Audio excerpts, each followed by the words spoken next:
है, ये थोड़ा लेवल का होता है। लेवल का मतलब थोड़ा ये टफ होता है, खास करके उसके लिए जिसने कभी ये पढ़ा ही नहीं है।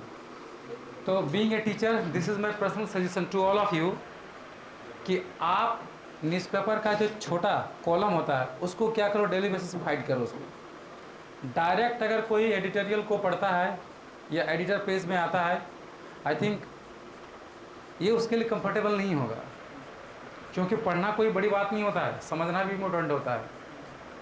और ये जो मैं बताने वाला हूँ खास करके, this is a kind of approach how to improve your reading skill, understanding skill along with the vocabs. ये आपको ध्यान देना है। और मैं हो सकता हूँ कभी जो बताऊँ कुछ ऐसे कॉन्सेप्ट बताऊँ जो आप लोग को बिल्कुल समझ में ना आए, ये भी सही है, क्योंकि जिसको लगता है पार्ट्स ऑफ स्पीच पढ़ा ही नहीं है तो उसको नहीं समझ में आएगा ये। जिसको लगता है कि टेंस पढ़ा ही नहीं उसको नहीं समझ में आएगा ये। एडिटर क्या लगता है, न्यूज़पेपर का सबसे इम्पोर्टेंट न्यूज़पेपर जो होता है ना, वो है आपका based on the current affairs और करंट टॉपिक्स। आवाज़ आ रहा है पीछे तक मेरा? मतलब लाउडली जा रहा है कि ऐसे ही जा रहा है? आ रहा है ना?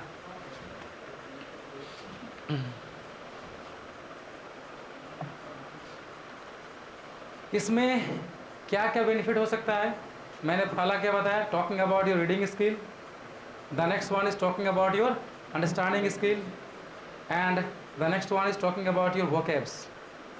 और वोकैब्स के बाद क्या कहते हैं हम लोग यहाँ क्या डिस्कस करेंगे कि मेरे तरफ से आप लोगों को क्या मिलेगा, बोनस मिलेगा। बोनस क्या, मैं यहाँ पर आप लोगों को ग्रामर का भी कुछ इंपॉर्टेंट चीज़ हाईलाइट कराऊंगा। ऐसा नहीं होता है ना, देखो अगर एक टीचर आपको कोई चीज़ पढ़ा रहा है तो उसका प्रोस्पेक्टिव अलग होता है। तो और इसमें क्या बताएंगे, जैसे कभी कभी बहुत सारे वर्ड आता है ना एसएससी में, स्पेलिंग एरर वाला वर्ड आता है, एंटो आता है, साइनो आता है, स्पेलिंग एरर्स आता है, तो इसमें भी सारा हम लोग डिस्कस करेंगे। तो पेन और अपना कॉपी एक एक करके रखो और उसको बताते जाएंगे। हाँ, ये द हिंदू का है, आज का नहीं है।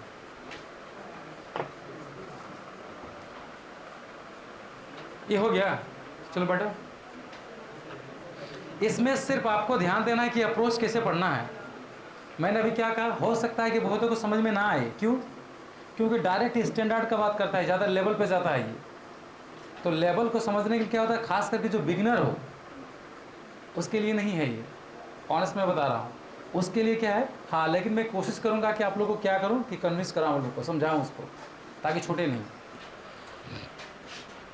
ऐसे एडिटोरियल का जो पार्ट होता है ज़्यादातर मैं पढ़ाता नहीं हूँ, हार्डली अभी तक कितना 2 साल में कितना पढ़ाएंगे मैंने, मुझे लगता है कि टोटल 4 या 5 पढ़ाया हूँ, उससे ज़्यादा नहीं। 2 साल की बात कर रहा हूँ। बाकी आपके जो सीनियर लेते हैं वो आप लोग को लेते हैं।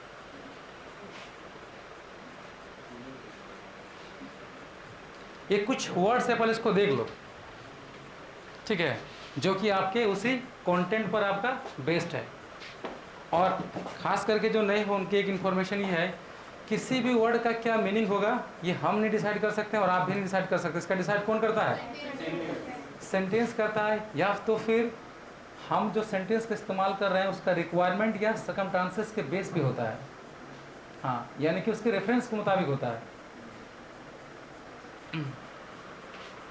तो चलो इसको पढ़ेंगे क्या, देखो यहाँ पर हम लोग क्या करेंगे, रीडिंग स्किल को भी डेवलप करेंगे। ये पहला वर्ड क्या पढ़ेंगे इसको,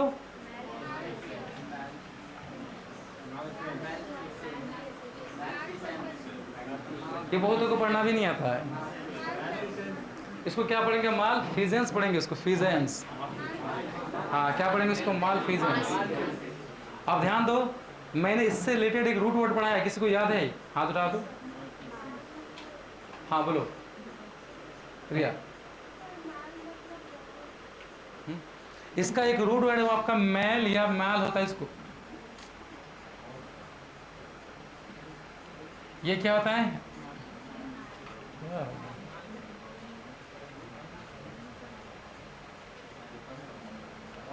एक होता है MAL, इसको बोलते हैं माल, इसको बोलते हैं माल फिजेंस। मतलब इसके मुताबिक क्या होगा, ये माल फिजेंस। एफ ई को क्या पढ़ेंगे, और एस का उच्चारण यहाँ जो होगा फिजेंस पढ़ेंगे। इसमें कुछ दो चीज़ आप लोगों को जो नोट करना है, ध्यान दो, क्योंकि रोज़ डेली बेसिस पे मुझे भी पढ़ाने का मौका मिलता नहीं है, तो एक बार जब बता रहा हूँ इसको ध्यान से सुनना, जो इंपॉर्टेंट चीज़ है उसको हाईलाइट करते जाना। इसको बोलते हैं मालफिजेंस, और ये वर्ड है ना MAL, ये एक रूट वर्ड है, इसका मतलब होता है बैड। हाँ, इसका मतलब क्या होता है, बैड। समझ में आ रहा है क्या बोले? तो सिंपल सी, एकदम सिंपल सा कॉन्सेप्ट है कि पहले ही वर्ड में हमको एक नया वर्ड सीखने को मिला। MAL का मतलब क्या होता है, बैड। कौन सा कलर अच्छा रहेगा, यही ठीक रहेगा। इसी से बना एक वर्ड आपका मालवेयर। मालवेयर क्या होता है, एक प्रकार का वायरस होता है। मालवेयर का मतलब क्या होता है, वायरस होता है, जो कंप्यूटर के लिए, सिस्टम के लिए अच्छा है कि बुरा है। इसी से आता है मल न्यूट्रिशन, कुपोषण जिसको बोलते हैं, जो कि अच्छा है कि बुरा है, बुरा है। बहुत सारा है आपका। इसी से आता है आपका मेल फंक्शन, एक होता है मेल फंक्शन होता है, जो फंक्शन ठीक तरह से ना करे। और एक चीज़ यहाँ नोट क्या करना है, किसी भी वर्ड के अंत में अगर आपका क्या मिलता है, NC जो मिलता है वो नाउन होता है। यहाँ लिख भी दिया है ग्रामेटिकल प्रोफाइल, नाउन, पहचानने का तरीका है। तो मालफिजेंस का मतलब क्या होगा, रॉन्ग डूइंग, या फिर क्या होता है मिसकंडक्ट। इसका सिंपल सा मीनिंग होता है गड़बड़ी। मतलब कुछ ना कुछ क्या है वहाँ पर, गड़बड़ है। जो आप कुछ को नोट कर लो, किसी भी वर्ड के ANC होता है, फिर NC होता है, वो हमेशा क्या होता है, नाउन होता है। या फिर MAL का मतलब क्या, बैड होता है। ये रूट वर्ड है आपका। हाँ, एक अनरेबल का मतलब क्या होता है,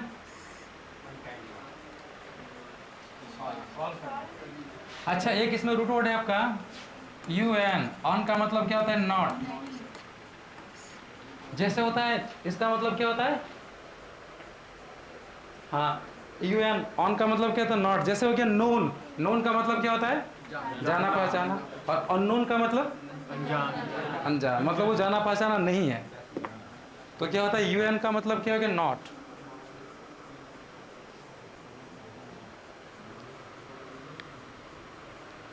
इसका मतलब क्या होता है, अनटेंगल। कोई टेंगल का मतलब मुसीबत में होता है, तो अनटेंगल का उसको हटा दिया, या रिजॉल्व किया, उसको क्या क्या सॉल्व कर दिया। तो अनरेबल का मतलब क्या होता है, सॉल्व करना।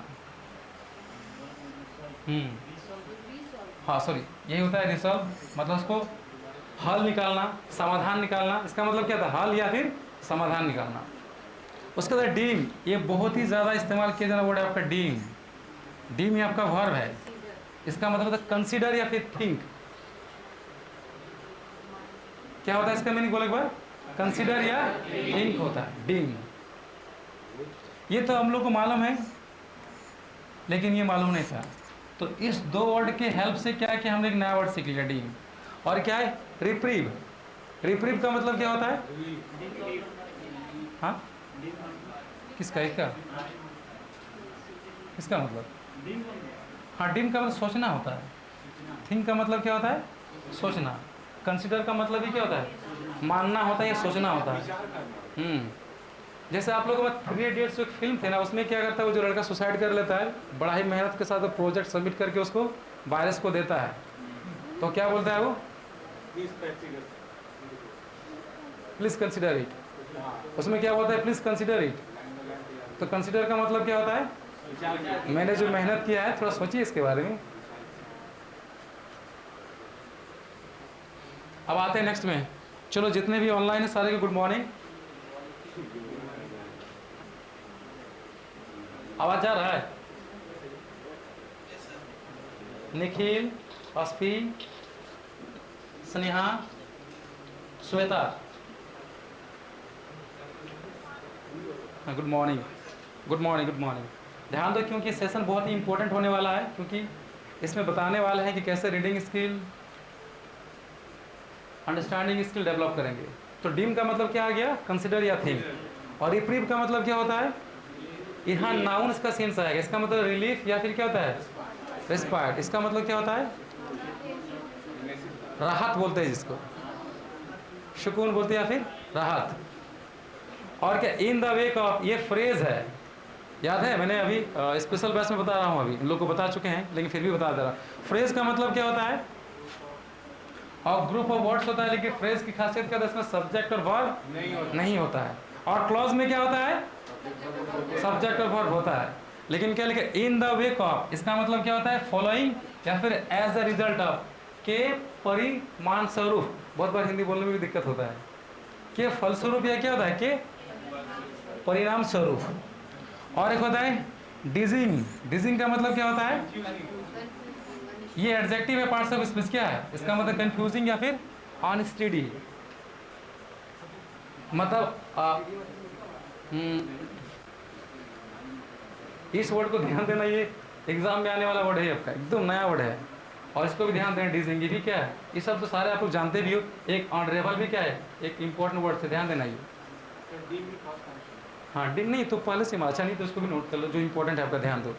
जैसे ना पता ही नहीं चलता है कि वोकैब बिल्डअप कैसे करेंगे, बहुत सारे वर्ड है आपका। तो डिजिंग का मतलब क्या हो गया? कंफ्यूजिंग या फिर अनस्टेडी, जो स्टेड ना हो, जो स्टेबल ना हो। अच्छा, आप लोग को याद है ये क्यों आईएनजी वाला फॉर्म क्या होता है? एडजेक्टिव वाला फॉर्म किसको याद है? इसमें क्या बताए थे? ध्यान दो, इसको कॉपी में नोट कर लो। वर्ब का जो चौथा फॉर्म होता है, इसका 3 फंक्शन होता है। हाँ ध्यान दो, पहला क्या होता है? बोलते जाओ, आवाज नहीं आ रहा, बोलते जाओ। नाउन। दूसरा ये नहीं, इसको एक तो मतलब वर्ब है, इसको एक्शन बोलते हैं। और थर्ड क्या होता है? एडजेक्टिव। ये डिपेंड करेंगे सिचुएशन के मुताबिक कहाँ इसका रोल बताया गया है। तो यहाँ पर क्या होगा, इसको देखेंगे। हालांकि लिखे हुए भी एडजेक्टिव हो सकता है, कॉन्टेक्स्ट के हिसाब से क्या हो, नाउन भी हो सकता है, एक्शन भी हो सकता है और एडजेक्टिव भी हो सकता है। ये बहुत इंपॉर्टेंट, इसको नोट कर लो, खास करके जो नहीं उसको देख लेना। तो चलो, मालफिजेंस का मतलब क्या होता है? बोलते एक बार, रॉन्ग डूइंग। इसको इंग्लिश टू इंग्लिश सोचना है, क्योंकि मैं इसका सिनोनिम्स लिखा हुआ है ताकि दिक्कत ना हो। उसके बाद अनरेबल का मतलब क्या होता है? रिजॉल्व या अनटेंगल होता है। टेंगल का मतलब होता है कि गड़बड़ी, और अनटेंगल का मतलब कोई गड़बड़ी नहीं। उसके बाद डिम का मतलब क्या होता है? कंसिडर या फिर थिंक होता है। रिप्रीव का मतलब क्या होता है? रिलीफ क्या कहता है? रेस्पाइट होता है। और इन द वेक ऑफ एक फ्रेज, इसका मतलब क्या होता है? फॉलोइंग या फिर एज अ रिजल्ट ऑफ। और डिजिंग नया वर्ड है आपका। ये डिजिंग का मतलब क्या होता है? कंफ्यूजिंग या फिर अनस्टेडी।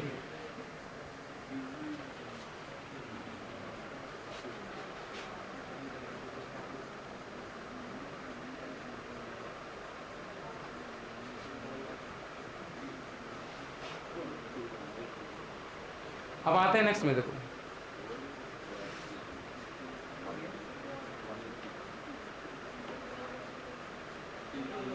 ठीक है नहीं। अच्छा, ये क्या लिखा है? पढ़ो इसको। वॉलेटिलिटी बोलते हैं इसको ना, वॉलेटिलिटी। इसका मतलब क्या होता है? नाउन है। इसको नोट कर लो, किसी भी वर्ड के वाई के अंत में अगर टी वाई रहता है तो क्या होता है? वो नाउन। इसका क्या बोलते हैं? अनप्रेडिक्टेबिलिटी। यहाँ भी आपका टी वाई है। और वेरिएबिलिटी, इसका मतलब क्या है? टी वाई है। जो कभी भी क्या हो, स्थिर ना हो, क्या है? हमेशा डगमगाते रहे। अच्छा, एक्सपीडियंट का मतलब क्या होता है? एडजेक्टिव है ये। इसका मतलब होता है फेवरेबल। फेवरेबल का मतलब हाँ, उसके अनुसार। अच्छा, आप लोग को पता है किसी भी वर्ड के अंदर आपका क्या रहता है? ए बी एल ई रहता है तो क्या होता है? वो एडजेक्टिव। इसको भी नोट करते हुए जाना है। The best way to identify the words और the best way to identify the parts of speech of the particular word. किसी भी पर्टिकुलर वर्ड का होता है पार्ट्स ऑफ स्पीच से निकालेंगे। जैसे प्रॉफिटेबल, ये भी क्या होगा? एबल। ये लिखा है क्या? कॉन्ट्रावेंशन होता है। क्या लिखा है? कॉन्ट्रावेंशन। और ध्यान दो, किसी भी वर्ड के अंत में अगर एक बार टी आई वर्ड रहता है तो वो क्या होता है? नाउन। कंट्रावेंशन का मतलब क्या होता है? एक होता है ब्रीच या फिर होता है वायलेशन। देखो टी आई वन है तो क्या हो गया आपका? नाउन। ब्रीच का मतलब क्या होता है? उल्लंघन। मतलब कोई ऐसा रूल्स रेगुलेशन से आपने उसको क्या किया? तोड़ दिया, माना ही नहीं। तो टी वाई रहेगा तो फिर क्या होता है? नाउन। और ए बी एल ई रहेगा तो फिर क्या होता है? वो एडजेक्टिव। मैं देखो यहाँ लिख नहीं रहा हूँ, सिर्फ बता रहा, आपको नोट डाउन करते चलो। इतने सारे चीज सीखने को मिलता है एक में। खाली अभी तो क्या कर रहे हैं हम लोग? वर्ड्स पे फोकस कर रहे हैं। लिखा है इम्फेटिक। इम्फेटिक का मतलब होता है एडजेक्टिव। जैसे किसी भी वर्ड के अंत में क्या है, अगर आईसी रहता है तो क्या होता है, जैसे क्लासिक, एडजेक्टिव। इसका होता है डिस्टिंक्ट, या फिर क्या था, अनइक्विवोकल होता है। क्या है, अनइक्विवोकल। इसका मतलब क्या होता है, अलग। अच्छा, थ्रो ऑफ एक फ्रेजल वर्ब होता है। कैसे पता चला फ्रेजल वर्ब बनाने का तरीका, कि सबसे पहले वहां पर वर्ब होता है और एक प्रेपोजिशन होता है, तब जाके क्या बनता है, फ्रेजल वर्ब। हाँ, फ्रेजल वर्ब बनता है। यानी कि वर्ब में अगर आपका प्रेपोजिशन जोड़ देंगे तो क्या होगा, फ्रेजल वर्ब।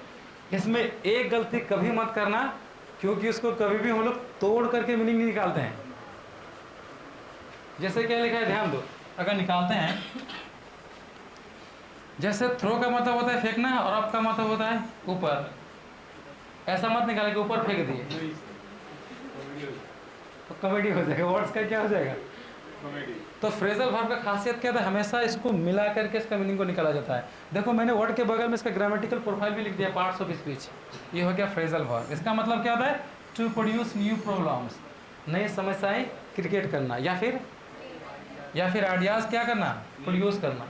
या तो समस्याएं क्रिएट करना या फिर आइडियाज प्रोड्यूस करना। ये आगे चलेगा, पता चलेगा कॉन्टेक्स्ट के हिसाब से। इसको क्या बोलते हैं, जक्सटापोज। क्या बोलेंगे इसको, जक्सटापोज। ये नया वर्ड है, ध्यान दो। इसका मतलब होता है प्लेस साइड बाय साइड, के नज़दीक। इसका मतलब क्या होता है, के आसपास, के लगभग, या फिर के नज़दीक। क्या लिखा है, प्लेस साइड बाय साइड का मतलब क्या होता है, अगल बगल, के नज़दीक। ये नया वर्ड है, ध्यान दो आपका, ये आपका एग्जाम में आ सकता है। और एक क्या है आपका, कंपेल। कंपेल आपका एक्शन होता है, जिसका मतलब क्या होता है, इम्पेल या फोर्स, या फिर क्या था इसको, फोर्स। ये नया वर्ड आपका, ध्यान दो। इसका मतलब होता है मजबूर करना। क्या होता है इसका मतलब, मजबूर करना। कितने ऐसे वर्ड हैं जो आप लोग पहले इसके पहले नहीं सुने, तो सारा। हाँ?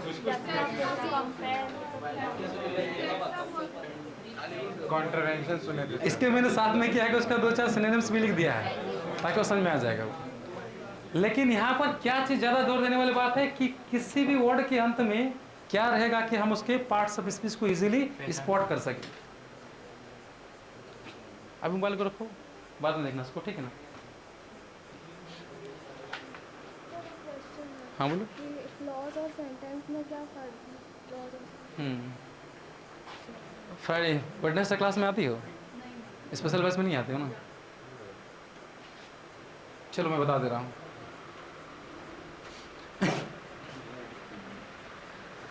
ऑनलाइन में जितने भी ये सारे ध्यान देना क्लास में।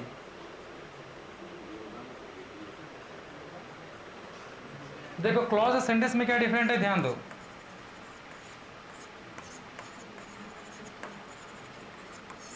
सेंटेंस में क्या होता है, उसका मीनिंग खुद होता है, मतलब वो क्या होता है, इसके लिए किसी पे डिपेंड नहीं करता है। लेकिन क्लॉज में क्या होता है, उसका दो पार्ट होता है, एक क्या होता है मेन क्लॉज, और एक क्या होता है सबऑर्डिनेट क्लॉज। इसमें भी सब्जेक्ट वर्ब होता है और इसमें भी सब्जेक्ट वर्ब का एग्रीमेंट होता है। लेकिन इसके लिए क्या करना पड़ेगा, सेंटेंस तो इंडिपेंडेंट है, उसके लिए किसी भी मतलब अपना मीनिंग को बयां करने के लिए और अपने सेंस को बताने के लिए किसी और से हेल्प नहीं लेता है। लेकिन क्लॉज में जैसे ध्यान दो, लिख रहे हैं if he comes I will go. अब ध्यान दो, ये जो है ना, इफ ही कम्स, अगर वो आएगा मैं चला जाऊंगा। अगर बोलेगा मैं चला जाऊंगा, ये पूरा अपने आप में क्या है, सेंटेंस है। लेकिन इफ ही कम्स, अब यहाँ पर डाउट हो गया, मीनिंग पूरा नहीं आ रहा है। अगर वो आएगा तो बगल वाला पर क्या होगा, तो हालांकि भी पूरा सेंटेंस ही है। कैसे पता चला, क्योंकि यहाँ भी एक सब्जेक्ट और यहाँ भी क्या एक वर्ब है, लेकिन इसका पूरा मीनिंग क्लियर नहीं आ रहा। अगर वो आएगा तो क्या होगा, कुछ नहीं होगा। एक बार मंगल ग्रह पे शेयर करने के लिए जाएंगे मज़ा आएगा इलान मस्क के साथ। समझ में आ गया, ये डिफरेंट होता है। और देखो क्लॉज जो होते हैं ना, दो तरह के होते हैं, लेकिन सेंटेंस 5 तरह का होता है। कोई शक, क्लॉज 2 तरह के होते हैं, सेंटेंस 5 तरह के होते हैं। अब आते हैं नेक्स्ट पे। तो बोले तो लगा के रखेंगे। पीछे दिखाई दे रहा है ना? आज के बाद जब भी न्यूज़पेपर को पढ़ोगे तो टाइटल में सबसे पहले क्या देना है? क्या लिखा है? An unclean cheat. ये थोड़ा ना जो आर्टिकल है ये थोड़ा मतलब हटके है। हटके मतलब इसमें इतने सारे, हाँ डिप्लोमेटिक है और इतने सारे आपको नए नए वर्ड्स मिलेंगे ना, यू विल बी सरप्राइज्ड। इसीलिए इसको नोट करते हुए जाना। An unclean cheat. अच्छा, एक कोर्ट का टर्म होता है क्लीन चीट। इसका मतलब क्या होता है? बरी कर देना, आजाद हो जाना। उसके ऊपर किसी भी तरह कोई और इल्जाम नहीं है। लेकिन यहाँ क्या लिखा है अभी बताए ना? ऑन का मतलब क्या होता है? नॉट। वो क्लीन चीट नहीं है। और देखो ये सबसे पहले क्या है? क्या नाउन, नाउन के पहले एडजेक्टिव और एडजेक्टिव के पहले क्या है? डिटरमाइनर। सबसे पहले ये पता लगाने सीखो कि कोई भी एडिटोरियल में जो टाइटल होता है, हेडिंग होता है, उसको बनाया कैसे गया है। क्या बोले? बनाया कैसे गया है। ग्रामर का उसको कौन सा कॉन्सेप्ट अप्लाई किया गया है। तो सबसे पहले नाउन, नाउन के पहले क्या? एडजेक्टिव, एडजेक्टिव के पहले क्या होता है? डिटरमाइनर। कुछ भी करना नहीं है।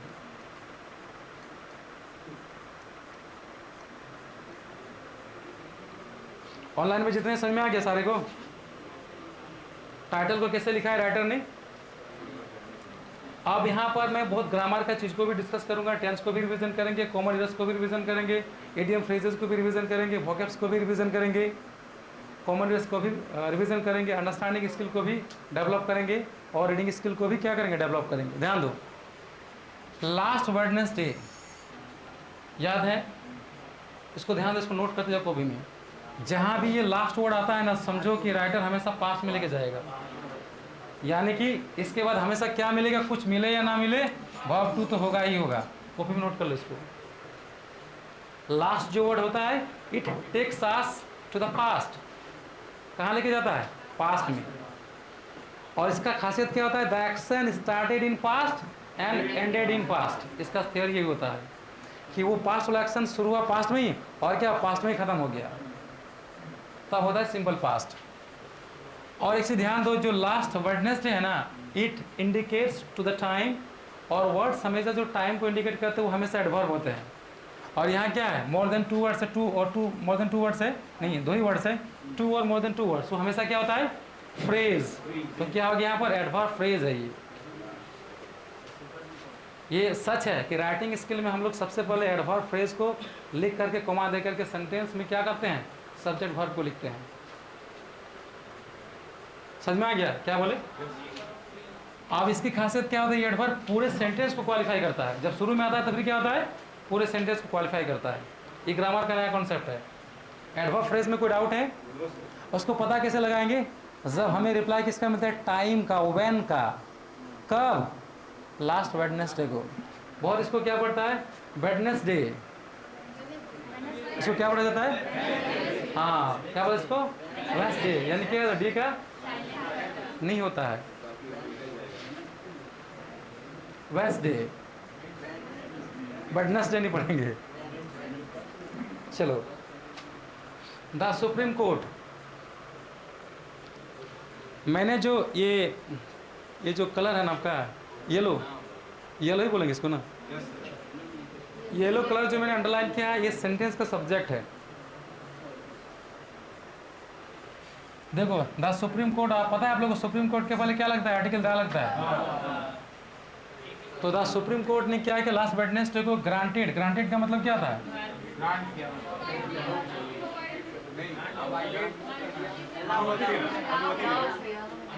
हाँ, ग्रांट का मतलब परमिशन देना, अनुमति देना। आप पता क्यों चला ऐसे ही? ये देखो चला गया आपका वर्ब टू। पहले ध्यान देना है, सब्जेक्ट प्लस क्या चला गया? Verb to. ये निकल गया। यानी कि अगर बोलेंगे ग्रांटेड का ये वर्ब है तो सब्जेक्ट कौन है? The Supreme court.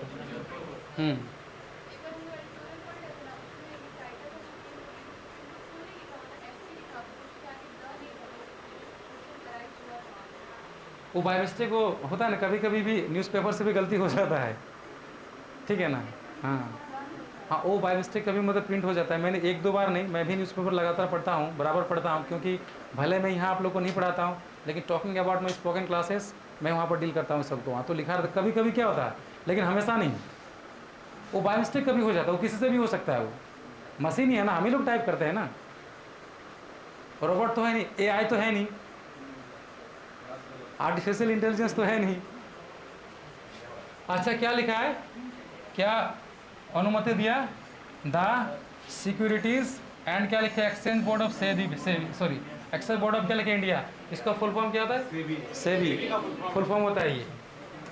तो क्या परमिशन दिया, क्या अनुमति दिया, मोर टाइम, उसको ज़्यादा समय दिया, टू कंप्लीट पूरा करने के लिए, ध्यान दो ये इन्फिनिटिव चला गया।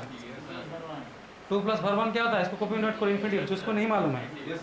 यानी कि लास्ट वेडनेसडे को सुप्रीम कोर्ट ने ज़्यादा समय दिया इसको पूरा करने के लिए। अब मैं आप लोगों से पूछूंगा, ये जो है ना, सुप्रीम कोर्ट ने किसको समय दिया, सेबी को दिया। और अगर मैं आपसे पूछूं, ये इट्स जो है ना, ये क्या है, इट्स क्या है यहाँ पर, हाँ ये बता कि जो इट्स है ना, ये किसके लिए है, सेबी के लिए है। ध्यान दो, क्योंकि नाउन हमेशा, सॉरी प्रोनाउन हमेशा क्या कहता है, नाउन को रिप्लेस करता है। तो ये इट्स किसके लिए आए, सेबी के लिए आए हैं, सुप्रीम कोर्ट के लिए नहीं आया। ध्यान दो लिखा इट्स इन्वेस्टिगेशन इनटू, और यहाँ पर सबसे बड़ा एक क्वेश्चन क्रिएट होता है। मैंने कभी आप लोग क्लास में बताया था कि इन्वेस्टिगेशन होता है ना, इन्वेस्टिगेट इनटू नहीं होता है, लेकिन उसमें कुछ एडवांस चीज बताए थे। इसमें क्या इन्वेस्टिगेशन लिखा हुआ है, तो क्या हो सकता है, क्यों हो गई,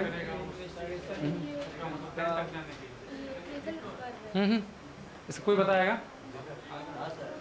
ऐसे इन्वेस्टिगेट के साथ इंटू नहीं लगता है सर, जब एग्रीमेंट वगैरह तब इंटू लगता है। She is right. मैंने क्या बोला, या तो उसमें बताए थे, इसको नोट कर लेना। जब वर्ब होता है तब उसके साथ क्या लगता है, इंटू नहीं लगेगा। ध्यान तो क्या बोले, जब वर्ब होता है तब उसके साथ इंटू नहीं लगता, लेकिन जब नाउन रहेगा तो इंटू लगेगा। अब देखो साफ साफ लिखा है, TION लिखा हुआ है, तो मतलब क्या है, ये नाउन है।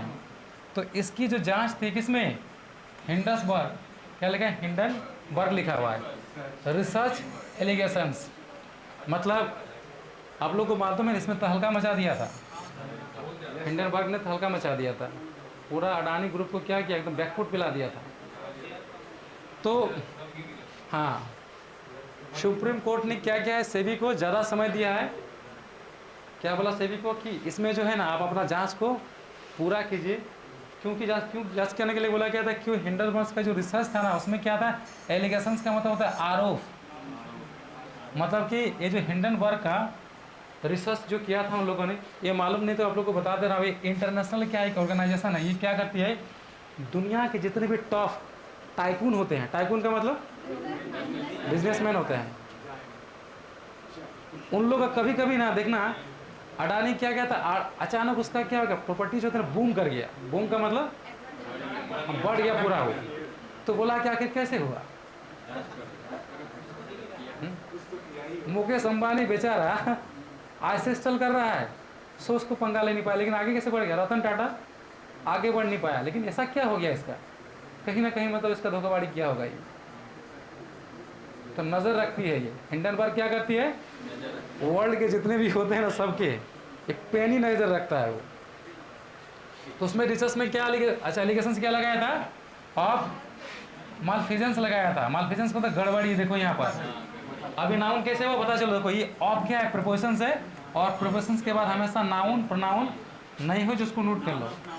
हाँ, खास करके जो नए हैं उसके लिए बता रहा है। प्रीपोजिशंस के बाद 3 चीज़ आती है, क्या बताए थे, नाउन बोलते जाओ, एक होता है प्रोनाउन, लेकिन ये ऑब्जेक्टिव केस में आता है, और एक आपका जेरेंड आता है आपका, जिसको हम लोग बोलते हैं वर्ब। तो यहाँ पर क्या आया हुआ है, नाउन, ANC आया है। अब मैं इसको तोड़ करके मीनिंग निकालना हूँ। देखो अचानक किसी भी चीज़ पे एक्सपर्ट या माहिर नहीं हुआ जा सकता है। अब ध्यान दो, लास्ट वेडनेसडे को सुप्रीम कोर्ट ने सेबी को ये परमिशन दिया, या फिर क्या ग्रांट किया, ज़्यादा समय दिया और क्या बोला कि हिंडनबर्ग का जो रिपोर्ट है उसमें क्या क्या गड़बड़ी का जो आरोप लगाया है, आप इसकी जांच को क्या करें, पूरा करें। मैं इसके लिए आपको क्या कर रहा हूँ, समझ आ रहा, मोर टाइम, ताकि इसको क्या करो आप कंप्लीट करो। इसमें कोई डाउट है यहाँ से यहाँ तक, पूछो। फिर लिखा स्टॉक प्राइस मैनिपुलेशन का मतलब क्या होता है, धोखाधड़ी। नहीं पता है तो इसको नोट लिख लो। मैनिपुलेशन का मतलब क्या होता है, मैनिपुलेशन का धोखाधड़ी।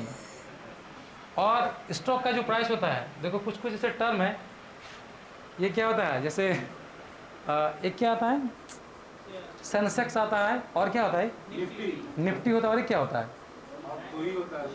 सेंसेक्स निफ्टी होता है ना, हाँ, बैंक का भी निफ्टी होता है। इसमें क्या करता है, जो स्टॉक के प्राइसेस होते हैं उसके साथ क्या बताया गया था, मैनिपुलेशंस एंड क्या, वायलेशंस ऑफ क्या लिखे, minimum public share holding requirements in Adani group forms. मतलब उसमें क्या एलिगेशन लगाया गया था, एक तो स्टॉक प्राइस में क्या किया था आपने, मैनिपुलेशन किया, धोखाधड़ी किया था, दूसरा और आपने वायलेशन किया है, मतलब उल्लंघन किया है किसका, of minimum public share holding requirements in Adani group forms. Adani group के जितने भी फॉर्म्स होते हैं उसमें क्या होता है, एक मिनिमम पब्लिक शेयर होल्डिंग होता है, यानी कि कम से कम पब्लिक का क्या इतना शेयर होल्डिंग होना चाहिए। उसमें भी आपने क्या किया था, उसका जो रूल था उसमें क्या आप वायलेशन किया था, उसका रिक्वायरमेंट में आपने क्या किया था, वायलेशन किया था। अब इसको ध्यान दो, एंड जो है ना हमेशा पैरेललिज्म को फॉलो करता है ग्रामर का कॉन्सेप्ट में। अगर एंड के पहले नाउन है तो बाद में भी क्या होगा, नाउन। तो देखो एंड के पहले क्या TI1 आपका नाउन है, और एंड के बाद वायलेशन भी क्या आपका नाउन है, इसको भी नोट करो। एंड हमेशा क्या होता है, पैरेललिज्म को फॉलो करता है, और बहुत बार कॉमन एरर में क्वेश्चन देता भी है। हाँ बोलो, क्या पूछ रहे थे। ये नाउन है, स्टॉक प्राइस क्या है, नाउन है, और मैनिपुलेशन भी क्या है, आपका नाउन है। ये नाउन और क्या नाउन दिया है भाई, ये मल्टीपल वर्ड्स का नाउन दिया है आपका। क्या लिखा है, स्टॉक प्राइस मैनिपुलेशन, मतलब क्या हो गया, स्टॉक प्राइस का उसमें क्या दिखाया गया था, गड़बड़ी दिखाया गया था, धोखाधड़ी दिखाया गया था। और क्या दिया था कि minimum public share holdings requirement होता है किसमें, अडानी ग्रुप फॉर्म्स में, उसमें क्या होता, उसमें क्या रिक्वायरमेंट जो होता है उसमें आपने क्या था, वायलेशन किया था। आप देखो इसमें कोई डाउट है, लेकिन देखो मैं क्या कर रहा हूँ ना, कितना तोड़ तोड़ के मीनिंग बता रहा हूँ, तब जाके क्या हो रहा है।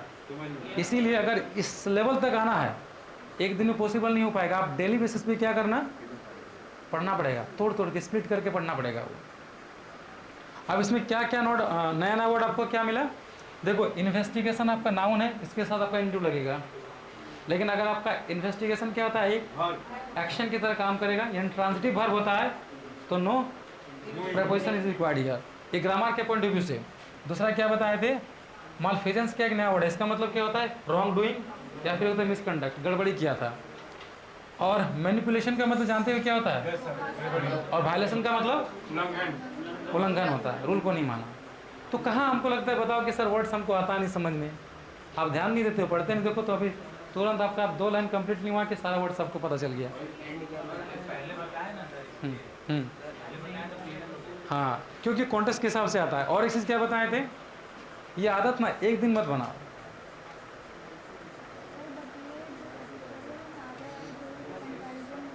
हाँ क्या इजी है, हाँ तो इजी से शुरुआत करते हैं, क्योंकि पता तो होना चाहिए ना। मैंने अभी क्या बहुत कुछ समझ में, अच्छा किसको लगता है कि इसमें कोई हमको पढ़ने में दिक्कत है, ऐसा कोई वर्ड जो पढ़ने में हमको दिक्कत है, ऐसा कोई वर्ड जिसको हमको समझने में दिक्कत हो रहा है, अगर यहाँ है तो पूछो, अगर नहीं है तो फिर क्या, देखो बूंद बूंद से क्या होता है, घड़ा भरता है, या तो फिर क्या होता है, बूंद बूंद से सागर बनता है। क्योंकि आपके पास क्या होता है, 6 महीने का समय होता है या फिर साल भर का समय होता है, एक दिन में कुछ नहीं होता है। इसका मतलब मिराकल पे बिलीव कर रहे हो, मतलब लाइफ को बर्बाद कर रहे हो। आप देखो अहेड के बाद हमेशा प्रीपोजिशन ऑफ लगता है।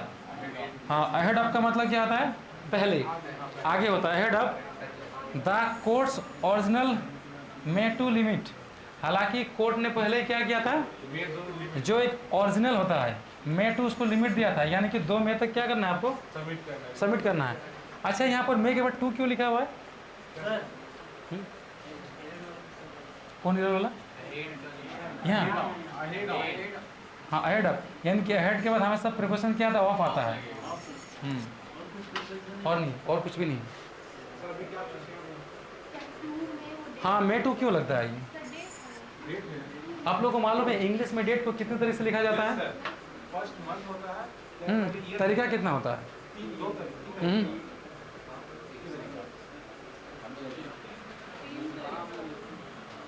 हम लोग जो लिखते हैं वो गलत होता है। पहले डेट मंथ ईयर लिखना गलत होता है। कौन कौन बता सकता है? वो तरीका हमको मालूम है। इसको डेट को बता दें कि मैं आगे बढ़ूँ? नहीं तो बता दें। चलो चलो कॉपी में नोट करो। इंग्लिश में डेट को लिखने का 4 तरीका होता है। किसी भी हाल में चीजें होता है।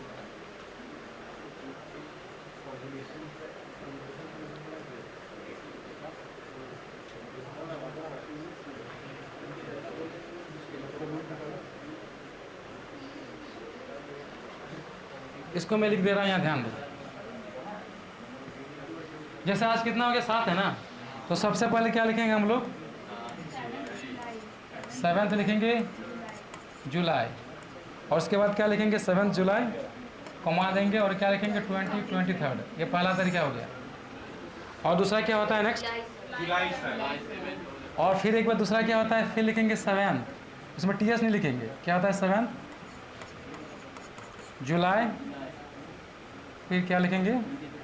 इसमें कॉमा नहीं होता, डायरेक्ट लिखेंगे 2023, ऐसा भी लिखा जाता है 7 जुलाई। और एक तरीका क्या होता है? एक होता है 7 जुलाई, लेकिन उसमें कॉमा दिया जाता है, ध्यान दो। और एक जो लास्ट वाला इस्तेमाल किया है वो क्या होता है? देखो यहाँ पर जुलाई 7 2023 होता है। ये 4 तरीका होता है लिखने का। दूसरा और तीसरा में क्या अंतर है? कॉमा का अंतर है। क्या बताएं? एक होता है 7 जुलाई 2023, फिर क्या होता है? 7 जुलाई, इसमें TS नहीं लिखते हैं। तो लास्ट वाला में भी तो कॉमा, उसके भी और एक तो हो सकता है जुलाई। नहीं, उसमें नहीं जाता है, क्योंकि 4 ही तरीका होता है, 4 ही होता है रूल्स में। और बहुतों को मालूम भी नहीं है हम लोग को। नहीं नहीं, आप कहीं भी किसी का भी इस्तेमाल कर सकते हो। वो जो मेटू लिखा है वो कोई सेंस में नहीं है। नहीं, इसको तो इसमें लिखा है, इसमें चौथा वाला सेंस में। तो अगर हम चाहेंगे तो फर्स्ट में भी लिख सकते हैं। हाँ, 4 में से किसी को भी आप क्या कर सकते हो? ऑप्ट आउट कर सकते हो। क्या बताया पहले? देखा, इसको नोट कर लो कॉपी में। पहले 7 जुलाई क्या हो गया? कॉमा के बाद 2023, फिर आपका TS को हटा के क्या लिखा जाता है? 7 जुलाई विदाउट कॉमा इसमें, फिर 2023, फिर 7 जुलाई कॉमा दिया जाता है, फिर 2023, और लास्ट वाला जो पैटर्न है क्या? जुलाई। उसके बाद हम लोग लिखते हैं एग्जैक्ट, देखो उसके बाद क्या लिखे हैं? ये चौथा वाला लिखा हुआ है, लेकिन बहुत बार ये भी मिलेगा आपको। 4 ही तरीका होता है, 5वां कभी भी नहीं होता है, ध्यान दो। और तीसरा भी नहीं होता है।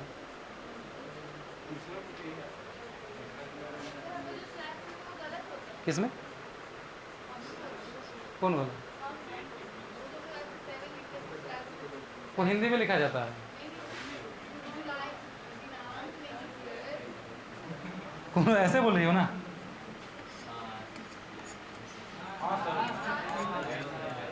ये वाला ना?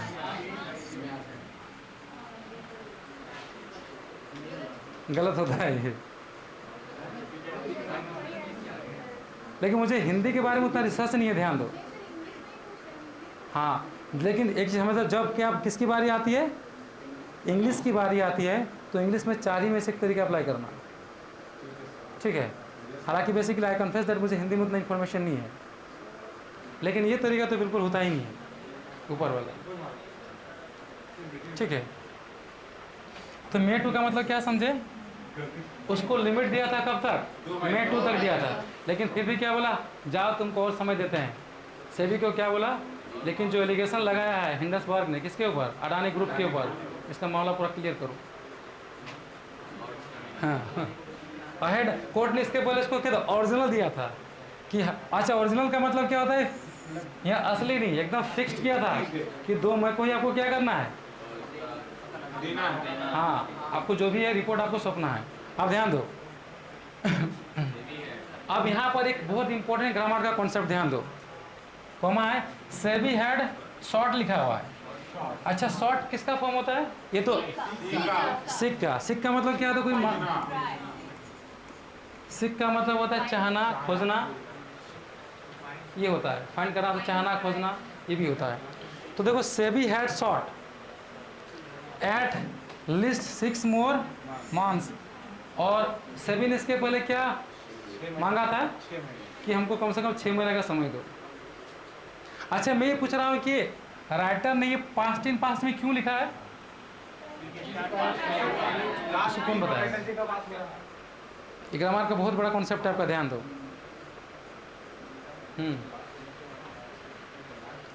ऑनलाइन में जितने भी कोई अप्लाई करेगा, इसको पास्ट इन पास्ट में क्यों लिखा गया? कोई बताएगा? 1 2, बाकी सबको टेंस तो पढ़ाए ना आप लोगों को, तो मेरे ख्याल से तो पता होना जो उसमें बहुत डिटेल से बताए थे। बोलो क्या होगा इसको पास्ट में जैसे पास्ट परफेक्ट टेंस में क्यों लिखा है?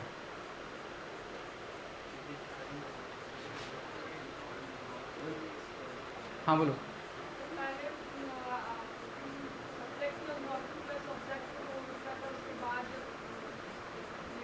कुछ हद तक सेंस बोल रहे हो। अच्छा, और कोई बताएगा?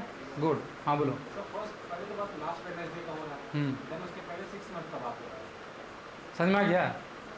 यानी पहले क्या हो रहा है? लास्ट वेडनेसडे को, यानी कि हमारा पास्ट टाइम है, लेकिन और पास्ट में क्या हो रहा है? 6 महीने पहले की, तो उसको बोलते हैं पास्ट इन पास्ट। तब क्या लगता है? Subject plus head plus verb 3। तो SEBI had short at least का मतलब कम से कम 6 मोर मंथ्स, मतलब कम से कम हमको क्या चाहिए? 6 महीना चाहिए। लेकिन 6 महीना उसको 2 मई को ही क्या हो गया? खत्म हो गया, लास्ट वेडनेसडे को। उसके बाद अच्छा, साइटिंग क्या होता है? साइटिंग का मतलब देखना, सी। तो इसका खोजना नहीं होता। अच्छा, इसका कोई सिनोनिम्स बताओ तो साइट का।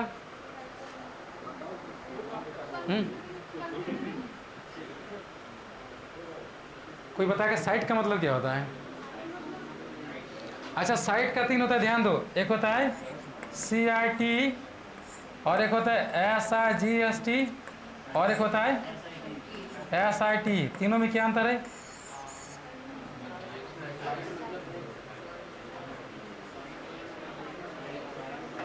हाँ, कौन बताएगा इसको? इसको देखना नहीं है, लेकिन सबका क्या साउंड क्या आ रहा है? साइट और तीनों में क्या अंतर है? हाँ बोलो। एकदम तो सही बोले उसको, मतलब उसके लुक ऑफ का मतलब जो कॉम्प्लेक्सिटी और नीड बोल रहे हैं। हाँ, इसको बोलते हैं ना। हाँ, इसका मतलब क्या होता है? मतलब उसको देखते हुए और टाइम मांगा। क्या इसमें गलती बोले तो हंस दिया बिना मतलब का। नहीं, उन लोग को जो मालूम नहीं तो बसेगा, तो जिसको मालूम है क्या है वो चुपचाप रहेगा। कॉम्प्लेक्सिटी को देखते हुए और टाइम मांगा था, यही वहाँ लिखा हुआ है। हाँ गुड, यानी कि उसके पॉइंट ऑफ उसके रेफरेंस में बात कर रहा है। गुड, आपका मीन कंप्लीट है, एक्सलेंट है वो।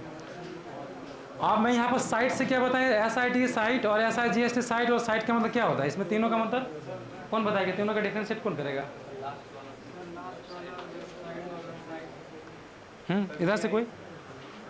साइट का देखिए, लास्ट का साइट का मतलब हो गया प्लेस, कहीं जाके मतलब जगह हो गया। साइट अच्छा। का मतलब व्यू हो गया, सेकंड हाँ। मतलब व्यू, और साइट का मतलब फर्स्ट वाला मतलब एविडेंस हो गया। कुछ हद तक ट्राई किया था, अच्छा, लेकिन उधर को मोबाइल कर जरा सच मत करो।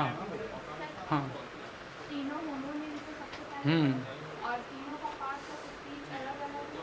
हम्म। एक सेकंड वाला साइड का मतलब बीच से होता है, थर्ड वाला साइड का मतलब प्लेस होता है, फर्स्ट वाला में। कुछ हद तक ट्राई, ध्यान दो, इसको नोट कर लो कॉपी में। ये साइट का मतलब होता है कंसीडर, या फिर होता है मेंशन। मेंशन का मतलब होता है जिक्र करना, बताते हुए, सोचते हुए, बताते हुए। ये एक्शन है आपका। और साइट का मतलब क्या होता है? दृश्य होता है, जिसको सीन बोलते हैं। इसका मतलब क्या होता है? सीन, नज़ारा। और साइट का मतलब होता है एक प्लेस होता है, PLACE, प्लेस होता है, जगह होता है। जैसे होता है कंस्ट्रक्शन साइट, कि ऐसा कोई साइट जहाँ पर काम चल रहा है आपका, तो साथ ही साथ इसको भी विभाजन करते हुए चलना है। वेबसाइट, हाँ वेब के साथ साइट। हाँ, तो वेब के साथ क्या है? वो साइट एक प्लेस है वो। तो ऐसा साइटिंग का मतलब हो गया थिंकिंग, कंसिडरिंग, या फिर क्या होता है? मेंशनिंग, उसका हवाला देते हुए, जिक्र करते हुए, बताते हुए। क्या? कॉम्प्लेक्सिटीज, मतलब क्या बोला? अच्छा, ये कौन बता रहा है? सेबी बता रहा है। सेबी बता रहा है कि हमको कम से कम कितना चाहिए था? वो पहले 6 महीने का समय था, लेकिन अब क्या बोल रहा है, जब 2 में पार हो गया तो क्या बोल रहा है कि ना इसमें बहुत सारा गड़बड़ी है, हमको क्या चाहिए इसमें? और समय चाहिए। तो क्या लिखा है? Citing complexities and the need to unravel. और क्या है? अनरेवल का मतलब क्या होता है? सुलझाना। मतलब मुझे क्या चाहिए? जरूरत है कि उसको सुलझाने के लिए, तो तभी ना सुलझा पाएंगे। गड़बड़ी जो आरोप लगाया हिंडनबर्ग ने, हमको थोड़ा समय दीजिए। अच्छा, लेयर्ड डील्स इन, क्या लिखा है? Layered deals. लेयर्ड डील्स का मतलब क्या होता है? हाँ, मतलब कि एक से एक पेचीदा केस आते जा रहा है, एक के बाद एक के बाद एक के बाद एक को खोज रहे हैं तो एक आ रहा है, यानी कि लेयर्ड के उसका वॉल्यूम्स क्रिएट होते जा रहा है वो। तो इसको सुलझाने के लिए मुझे क्या चाहिए? समय चाहिए। और लिखा है, अच्छा इट लिखा है डीम्ड, यानी क्या? देखो ये सब्जेक्ट और आपका वर्ब है ये, तो ये किसके लिए आ रहा है?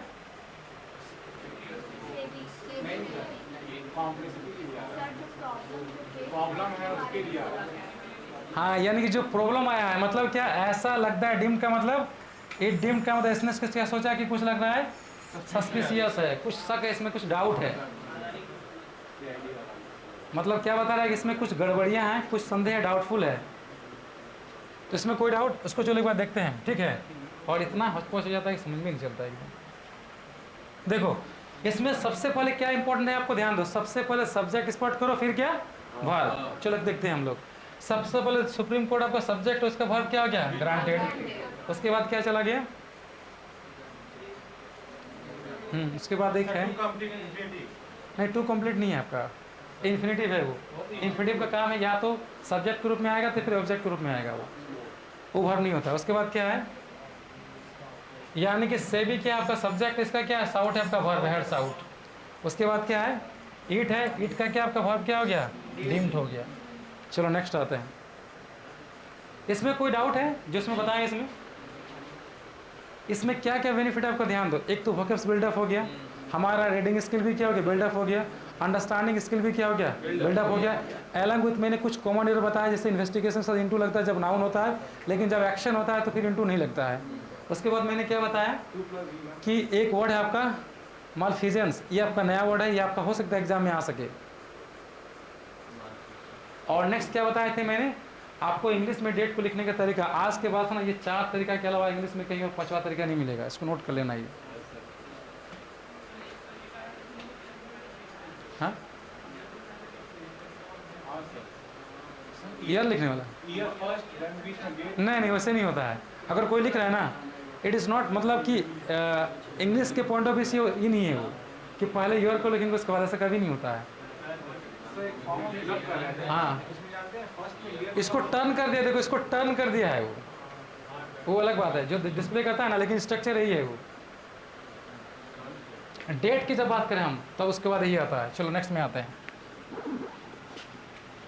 इसको ऐसे किया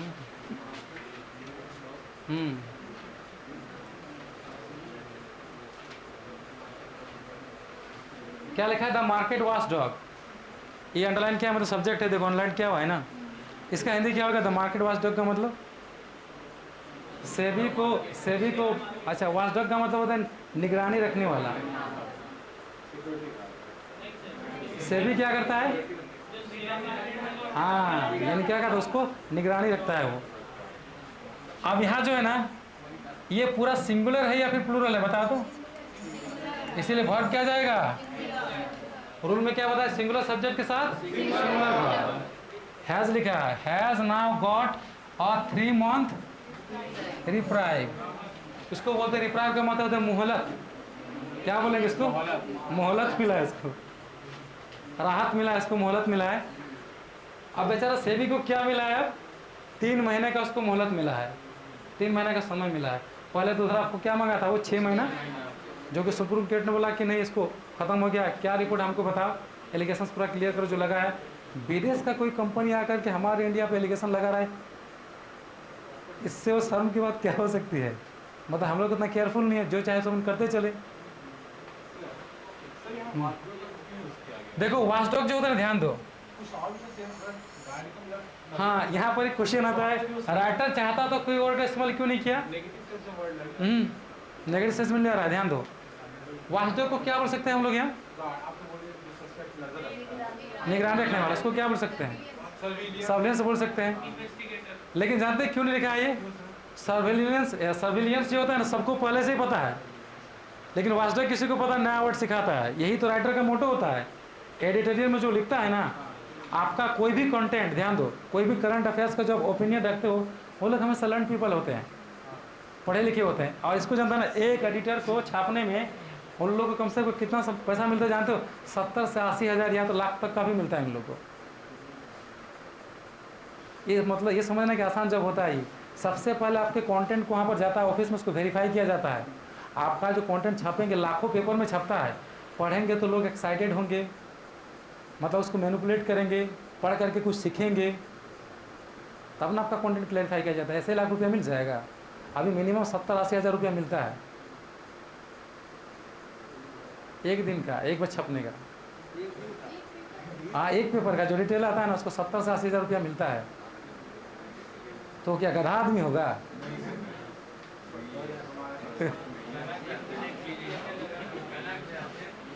इसीलिए अगर आप फ्यूचर में ऐसा बनना चाहते हो, कॉलमिस्ट बनना चाहते हो, तो सब्जेक्ट पे कंटेंट में पकड़ होना चाहिए। घर में बैठे बैठे पैसा कमा सकते हो। अभी क्या हो गया? एक्शन परफेक्ट हो गया है, मतलब मांगा है, मतलब क्या है? हैज़ गॉट का मतलब उसको मिला है, और उसको मिल चुका है, मिलने पहले से ही दिया है। उसको क्या बोला कि हमको और टाइम चाहिए, तो सुप्रीम कोर्ट बोला जाओ, मिल गया। तो इसका फॉर्मूला क्या है? देखो, सब्जेक्ट प्लस हैज़ है प्लस वर्ब 3 आता है, और नाउ एडवर्ब है। अब मतलब क्या, टाइम को बता रहा है, जो टाइम को बताएगा एडवर्ब होगा। अब क्या है? मार्केट वास्टक। वास्टक क्यों बोला गया है? क्योंकि देखो, ये नया वर्ड आपका आ सकता है, सर्वेलेंस है ये, क्योंकि नया वर्ड है, इसलिए राइटर क्या करता है? हमेशा कुछ नया सिखाने की कोशिश करता है। इसको सेबी को बोला गया है, उसको मिला है 3 मंथ का। अब यहाँ पर एक क्वेश्चन है, ध्यान दो, जो एग्जाम के पॉइंट ऑफ व्यू से जो कॉमन एरर में आता है, ध्यान दो। यहाँ पर जब 3 लिखा हुआ ना, तो यहाँ पर मंथ्स होना चाहिए था ना?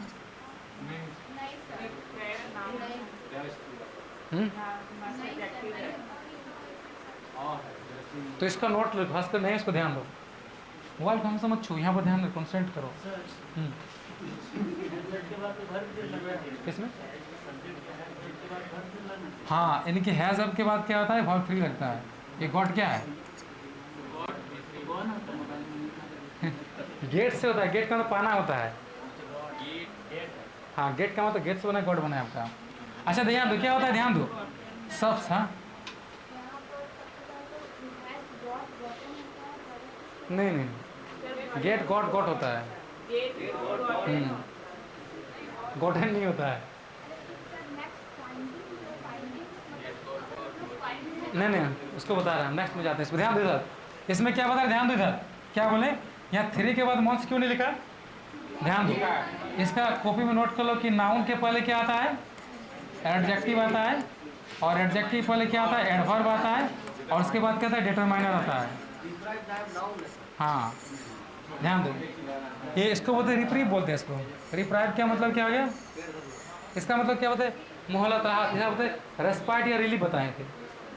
अब रेस्पाइट और रिलीफ को रिलेट करके नया वर्ड सीख लेना है यहाँ पर, यही तो होता है फ़ायदा। आप क्या ध्यान दो, तो अगर यहाँ पर ए का इस्तेमाल हो रहा है, और का इस्तेमाल हो रहा है, कहने का मतलब इसके बाद जो भी आएगा नाउन आएगा।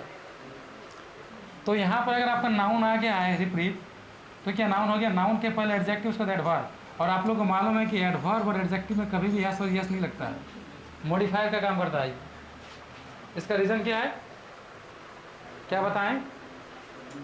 कि नाउन के पहले जो टर्म आता है वो क्या होता है? एडजेक्टिव हो चाहे एडवर्ब। हालांकि एडवर्ब है नहीं, यहाँ पर क्या है? सिर्फ एडजेक्टिव है। और मैंने क्या बताया? एडजेक्टिव में कभी यस और यस नहीं लगता है, क्योंकि मॉडिफायर का काम करता है। और यहाँ ए लिखा ही हुआ है। बट का मतलब लेकिन, ये कंजंक्शन है। लेकिन द फाइंडिंग्स का मतलब क्या होता है?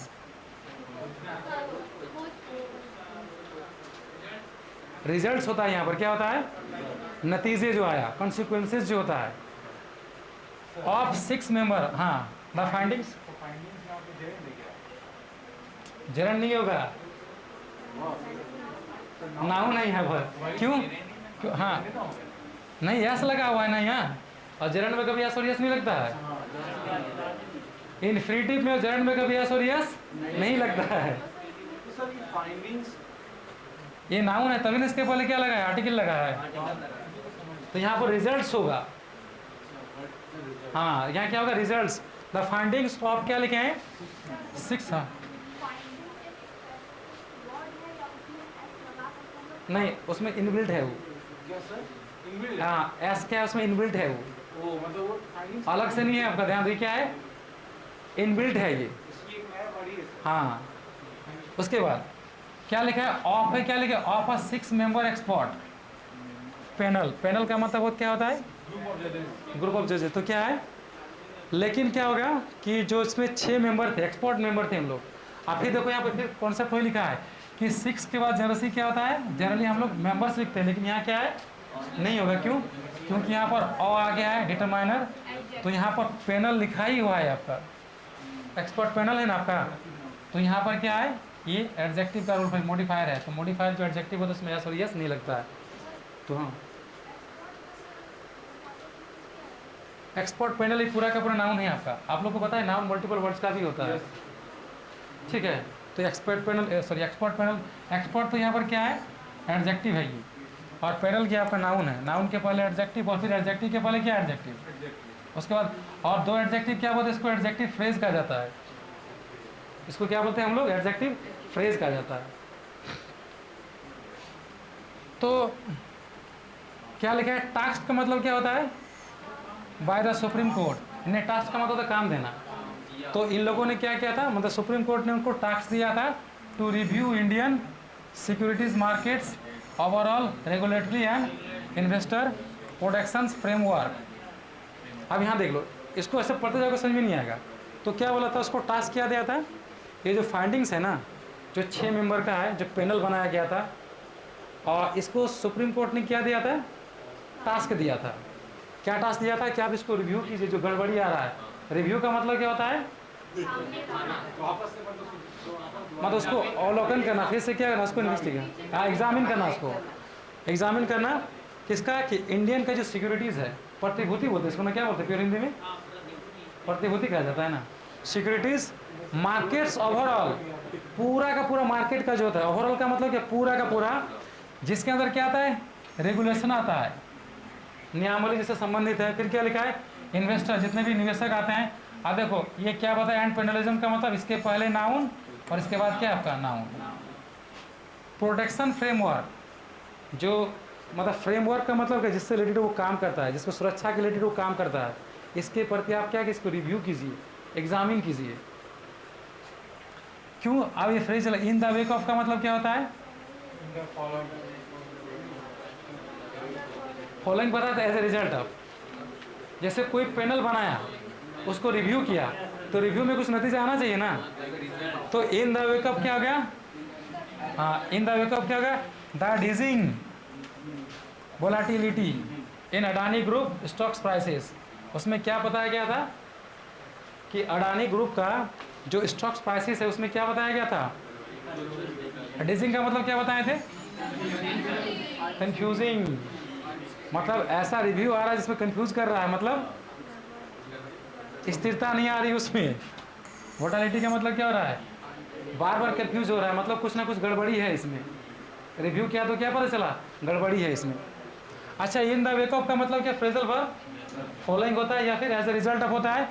और डिजिंग का मतलब क्या हो रहा है, देखो ये एडजेक्टिव होगा। क्यों, क्योंकि आप लोग क्या बताए थे, जहाँ टी वाई होता है नाउन होता है, और नाउन के पहले हमेशा क्या आता है, एडजेक्टिव आता है आपका, और उसके बाद क्या है आपका, इसका सिंपल सा कॉन्सेप्ट, पहले क्या नाउन, नाउन के बाद क्या एडजेक्टिव, उसके बाद क्या लिखा है, डिटरमाइनर। ये तो लिया हुआ है आपका। जो नहीं पता होना चाहिए था वो भी क्या हो गया, पता चल गया। कंफ्यूजिंग होता है, डाउटफुल, कहाँ पर, इन अडानी ग्रुप का जो स्टॉक्स प्राइसेस है उसमें अचानक उछाल आ गया, कभी डाउन हो जाना। लेकिन ये सच बात है, अडानी जो ग्रुप है ना, हमारे इंडिया में ज़्यादा लोगों को मतलब जॉब भी नहीं देता। सबसे ज़्यादा जॉब कौन देता है, टाटा ग्रुप। तो फिर कैसे उसको पता चल गया कि आप दुनिया के नंबर 1 की लिस्ट में चला जा रहा है? कुछ तो गड़बड़ी किया होगा ना। मुकेश अंबानी क्या बेवकूफ़ है? इतना मतलब उसका क्या बोल सकते हैं, फील्ड होने के बावजूद भी।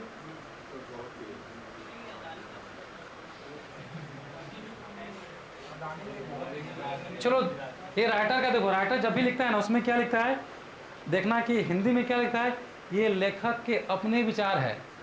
कभी नोटिस किया है?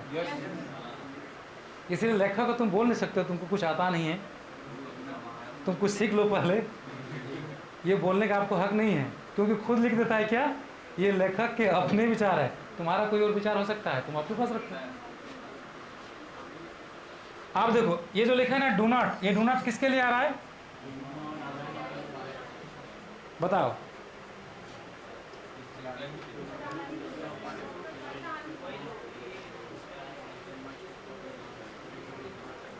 कौन बताएगा? डू नॉट किसके लिए आ रहा है?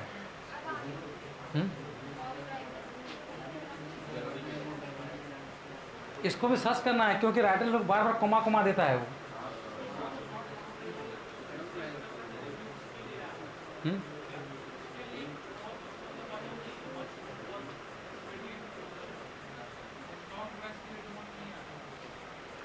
कौन बताएगा डू नॉट किसके लिए आ रहा है? यानी डू नॉट आ रहा है। अच्छा चलो पूरा पढ़ लेते हैं। डू नॉट इंस्पायर, इंस्पायर का मतलब क्या होता है? Motivate. Do not inspire much hope for an expedient closure. तो अगर ये आपका क्या है, डू नॉट क्या हो गया यहाँ पर ध्यान देना, ये क्या प्लूरल है, तो इसके पहले अगर आपका डू नॉट सब देखो, डू नॉट के बाद आपका वर्ब आ गया, तो इसके पहले अगर आपका वर्ब क्या है प्लूरल, तो सब्जेक्ट कहीं ना कहीं क्या होगा, प्लूरल ही होगा वो। तो कहाँ होगा पता लगा भाई?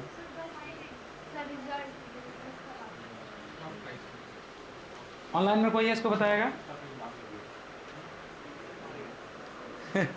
क्या होगा यहाँ पर? द फाइंडिंग्स के पॉइंट से बता रहे हैं यहाँ पर डू नॉट, ठीक है ना। उसके जो रिजल्ट्स आए, नतीजे जो आए, ठीक है, एक रिजल्ट होता तो क्या था, डज नॉट, लेकिन रिजल्ट्स जो आए क्या हो गया वो, हाँ इंस्पायर। मतलब ये हम लोगों को ऐसा उम्मीद नहीं जगाता है, ऐसा आशा नहीं दिलवाता है कि जो है ना एक्सपीडिएंट क्लोजर का मतलब क्या होता है, एक्सपीडिएंट का मतलब क्या होता है, मतलब इसको अगर ऐसे जांच करके क्लोज कर दे तो लग रहा है ना ये फेवरेबल नहीं है, ये मतलब सही नहीं है, ये क्या है, एक्सपीडिएंट क्लोजर नहीं है। तो यहाँ पर तो लिख सकते थे राइट क्लोजर नहीं है, अप्रोप्रिएट क्लोजर नहीं है, लेकिन राइटर ने एक्सपीडिएंट क्यों लिखा है कि नया वर्ड सीखो, फेवरेबल रिजल्ट नहीं है ये। हाँ हाँ, द फाइंडिंग्स प्लूरल वर्ड है आपका। कैसे मालूम करिए कि उसी के लिए आया है? क्योंकि थोड़ा सा देख रहे हैं हम लोग, ग्राफिंग देख रहे हैं, उतना समझने में दिक्कत होती है। आप देखो यहाँ पर क्या ध्यान दो, देखो इधर राइटर ने लिखा है क्या है, बट का मतलब क्या है, लेकिन ये कंजंक्शन, उसके बाद क्या कोई सब्जेक्ट है तब ना शुरू होगा। सब्जेक्ट क्या है, द फाइंडिंग्स ऑफ सिम बैंगस पैनल्स, फिर लिखा है tasked by the Supreme Court, जिसको सुप्रीम कोर्ट के द्वारा दिया गया था। इंडियन, इसके बाद दिया है overall overview and investor frameworks in the wake of the dazzling हाँ प्राइसेस। यहाँ ध्यान दो, इसके बाद क्या देखो इधर, इधर ये द जो फाइंडिंग्स है ना, इसको अगर ध्यान दो, इसको हटा करके ये पूरा का पूरा यहाँ से देखो, यहाँ से लेकर यहाँ क्या लिखा है, यहाँ से यहाँ, इसको हटा तो उसको जोड़ो, वहाँ पर क्या होगा,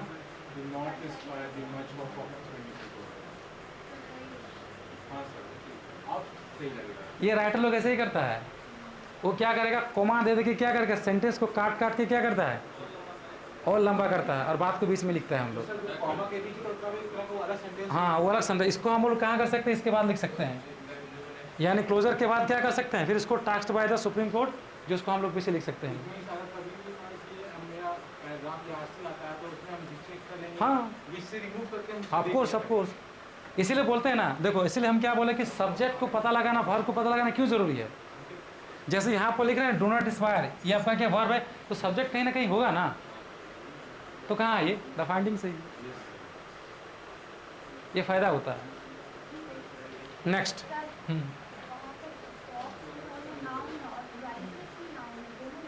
कहाँ? लास्ट सेकंड हाँ स्टॉक और प्राइसेस दोनों नाउन हाँ, देखो अडानी ग्रुप का जो स्टॉक्स है ना, उसके क्या प्राइसेस की बात है, ध्यान दो।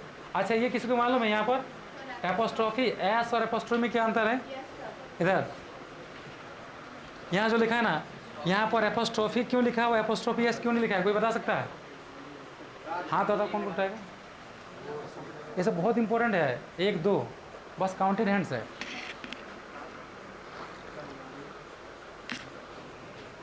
चलो आप बोलो।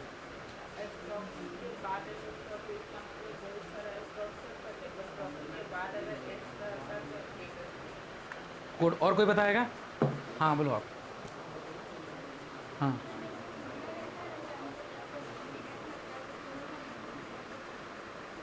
और कुछ बोलना चाह रहे थे आप? ऐड करना चाहोगे कुछ? आपको पूछ रहे हैं। हाँ नहीं आप ही को पूछ रहे हैं। हाँ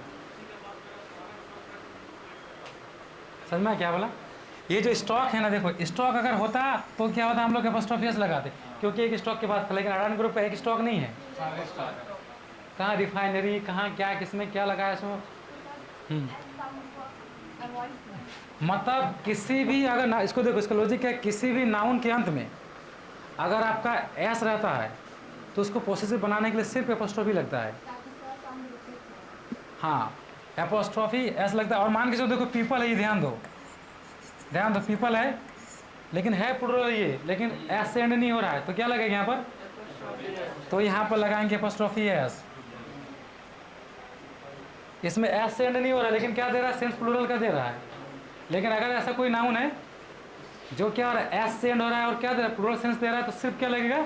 एपोस्ट्रोफी। जैसे स्टॉक्स लिखा हुआ यहाँ पर, अगर मान के चलता जैसे कोई अगर एक ही कोई स्टॉक होता है उसका, तो यहाँ पर एपोस्ट्रोफी एस लगता है। स्टॉक का मतलब यहाँ एक है, सिंगुलर है, तो एपोस्ट्रोफी एस लगता है। ये सब फंडामेंटल नाउन का है, ठीक है? कोई डाउट इसमें? और इतना जल्दी घड़ी घूम जाता है, पता ही नहीं चलता है।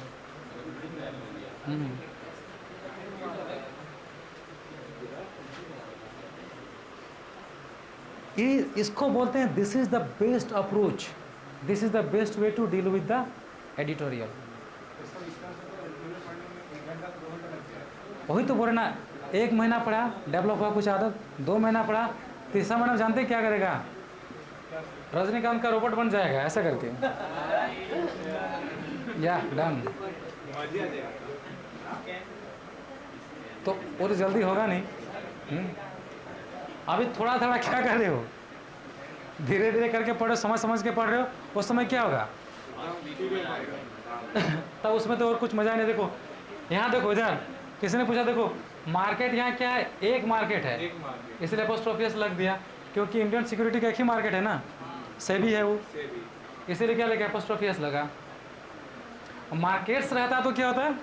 सिर्फ एपोस्ट्रोफी लगता है। तो इसको फिर हम लोग क्या करेंगे? ऑन फ्राइडे को फिर कंटिन्यू करेंगे इसको, तोड़ के पढ़ना सीखो मीनिंग भी। फिर देखो बता रहा हूँ क्या, मार्केट का जो वॉचडॉग है उसको अब 3 महीने का क्या दिया है? मोहलत दिया है, मतलब उसको अब दे चुका है सुप्रीम कोर्ट ने, उसको क्या 3 महीने का मोहलत दे चुका है। लेकिन उसके जो रिजल्ट्स है, मतलब 6 मेंबर आपका पैनल का जो एक्सपर्ट है, जिसको किसने टास्क दिया था? सुप्रीम कोर्ट ने दिया था रिव्यू करने के लिए, जो इंडियन सिक्योरिटीज़ ओवरऑल जो जितना भी, मतलब हमारे इंडिया का जितने भी सिक्योरिटीज़ मार्केट है, उसमें मार्केट में क्या कहता है, जैसे जो रेगुलेशंस है, कैसे नियम पे काम करता है, उसको रिव्यू करो। इसमें कौन कौन सा इन्वेस्टर आ रहा है, इसमें आप लोग को मिलेगा शायद। अडानी का ग्रुप में ना हो सकता है कुछ फॉरेन इन्वेस्टर भी जो इन्वेस्ट करता है, क्योंकि जब ये बात कर रहा है ना तो राइटर बोलेगा ही जरूर, एग्जाम्पल देगा ही, डेटा देगा ना वो। आप देखो यहाँ पर क्या लिखा है, प्रोडक्शंस की बात कर रहा है। फ्रेमवर्क का मतलब क्या होता है? मतलब हाँ, स्ट्रक्चर जो होता है, ये काम करने का तरीका होता है, उसको क्या रिव्यू करो आप क्या। और in the wake of the dazzling volatility, उसमें क्या पाया गया, रिजल्ट क्या हुआ, नतीजा क्या हुआ, परिणाम स्वरूप क्या हुआ, और स्थिरता पाएगी, इसमें कोई डाउट लगा। और तो क्या है, देखो यहाँ पर एक नया वर्ड क्या है, डिजलिंग, ये क्या हो गया, एडजेक्टिव हो गया एनजी वाला। और क्या है, एस्पायर का मतलब क्या होता है? प्रेरित करना। ये मत सोचो कि गड़बड़ी कर रहा है तो हम लोग को ज़्यादा उम्मीद मिल रहा है, ऐसा कुछ नहीं है। और अच्छा एक्सपीडियंट देखो, क्लोजर मतलब क्या, नाउन हो गया। देखो नाउन के पहले एडजेक्टिव और एडजेक्टिव के पहले क्या दिया है, जिसको डिटरमाइनर बोलते हैं हम लोग। एक्सपीडियंट का मतलब क्या बताए थे, फेवरेबल, प्रॉफिटेबल से होता है। ये थोड़ा बहुत समझ में आ रहा है, पूरा समझ में आया। लेकिन ये मेहनत करना पड़ेगा। आज का मेहनत कल का रिजल्ट। चलो आज क्लास में इतना ही, फिर हम लोग नेक्स्ट क्लास में डील करेंगे।